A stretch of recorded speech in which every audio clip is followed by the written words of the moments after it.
এখন থামিয়ে দেওয়ার চেষ্টা করলো কেন, এটা চিফ প্রসিকিউটর মহোদয় নিজে বলতে পারবে। But I have expressed my concern. আমি মাননীয় ট্রাইব্যুনালকে বলেছি যে আমরা সবাই যেন ট্রাইব্যুনালের ডিসেন্সি মেনটেন করি, এবং সেটা মাননীয় ট্রাইব্যুনাল বলেছে যে এই ধরনের বিষয় আর ভবিষ্যতে ঘটবে না।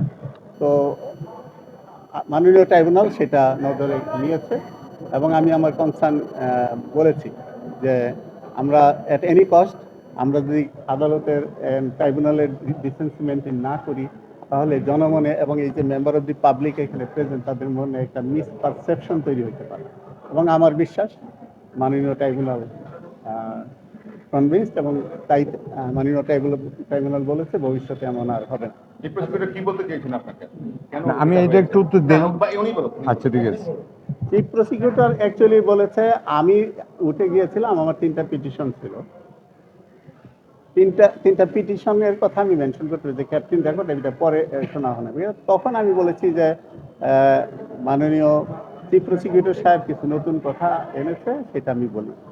যেমন তিনি বলেছে যে আমরা কি আননেসেসারি ডিলে করতেছি মামলা। তখন আমি বলেছি এটা আপত্তিজনক।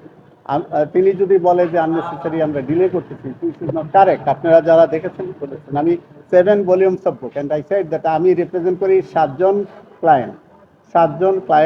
তারপরে আমি নিজে একটু আনওয়েল আছি, এবং বিগ ভলিউম অফ পেপারস এগুলো আমার পড়তে হবে। এবং ব্যারিস্টার আরমান সাহেব যিনি কমপ্লেনেন্ট, তিনি একটা বই লিখেছেন, সেই বইটাও মাননীয় প্রসিকিউটর কোর্টে জমা দিয়েছে, আমার সেটাও করতে হবে। আমি এক্সপ্লেন করেছি যে বইটা আমি প্রসিকিউশন ম্যাটেরিয়াল আমি 25শে নভেম্বরে পেয়েছি, আমি এগুলো